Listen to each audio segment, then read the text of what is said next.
When it comes to any video game which has a multiplayer mode, one of the most critical features is communication with other players. As keep in mind, you're not playing against the computer or a bot, but you're actually playing against real human beings.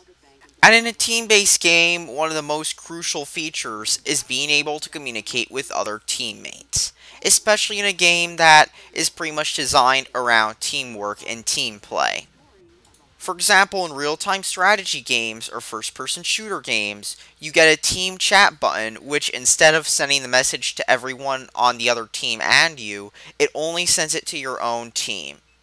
And of course, there's also usually a quick preset message selection in case you don't want to type out a message, and modern games take it a step further with voice chat. And while to many people who never play any multiplayer game, but instead rely on watching gameplay videos and griefing videos, it might be associated with kids, however, people who actually get really into the game use it a lot too.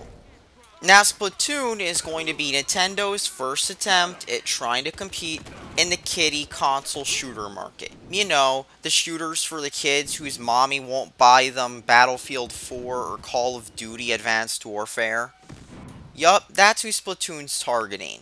It's the same audience as the people who play Plants vs. Zombies Garden Warfare, that one old Nerf game for the PC, and to a lesser extent Team Fortress 2. I'm only including it here due to the fact that it has a real kiddified art style, and that lots and lots of kids have latched on to it. It's M-rated, but let's be honest here. There's a difference between an M-rated game and an M-rated game kids latch on to like crazy because, well, it looks kiddie as hell.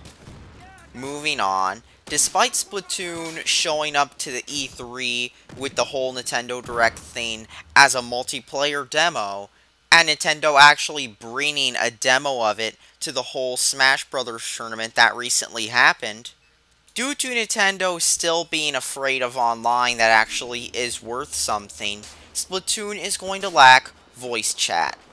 Keep in mind, in a multiplayer game where the whole emphasis is on being in a team to the point where the game doesn't even start a match until there are 8 players in the lobby, with not even a bot being in the lobby to substitute.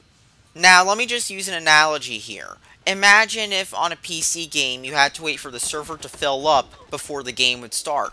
Or on the Xbox, if you had to wait in matchmaking until you found all the players, and not just, like, let's just say 6 instead of 8 players. That is what Splatoon's going to be like, pretty much. And despite them going the whole 10 yards to ensure that OMG you're with human players, the game does not have voice chat, so you can't even communicate stuff with your other teammates. So if you want to tell them that there's a player coming around the corner and stuff like that, you can't do that. You can't tell them that. And there's going to be no system that you'll give orders to your teammates, such as pressing the spot button in Battlefield 4 or holding it down to get the command wheel. No, the game does not have that, because apparently the battles were too, quote, quick and hectic. You know, despite the fact that Unreal Tournament is a quick and hectic game, and has a button you can push to send commands to your teammates quickly, or other players as well. I mean, it's not like the Wii U could not handle voice chat, though, considering how it not only has the jack on the controller, but it's actually supported in several games, such as Call of Duty Black Ops 2, Call of Duty Ghosts, and maybe Monster Hunter as well. And yet here we have on the Wii U, yet another flagship game that skips voice chat. Mario Kart 8 and Super Smash Bros. Did it as well, and here's yet another game that skips it. Imagine if on the Xbox One or PS4, the new Halo game, the new Call of Duty game, lacked voice chat. I guarantee the gaming media would be all over it. The gaming media was all over it when a major game on the other systems had a launch that had online issues and lag, but when Nintendo launched a game with online issues and lag, they weren't reporting, they weren't writing a news article about it. They weren't saying, fix this game's a failure. No, they were instead handing it out high scores. I mean, Super Smash Bros. Had online issues, and that got high scores without any score revisions later on. And even though one of the main features on the online mode was broken, it still got the high scores, like I said. Or Pokemon. Pokemon has had lots of games with broken online. And yet, here's the thing. People don't call them out on it, and they keep doing it. I mean, here's the thing. It doesn't matter who does it. In this day and age, it's unacceptable to ship a game with a broken or non-existent feature. I mean, Splatoon does not come with something that even other kids' first-person shooters or third-person shooters, such as Plants vs. Zombies Garden Warfare have.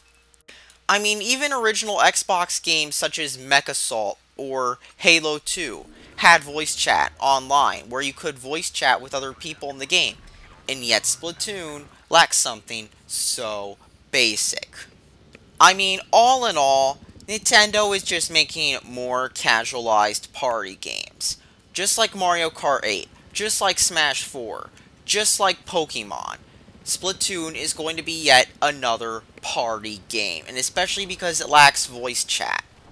And all that really needs to be said is that this game is going to be a flop among those looking for a competitive shooter. Oh wait, they're not even going to touch Splatoon because Splatoon is on a dead system and it does not pander to anybody but kids and man children. That's all that needs to be said, really. Thanks for watching and subscribe for more.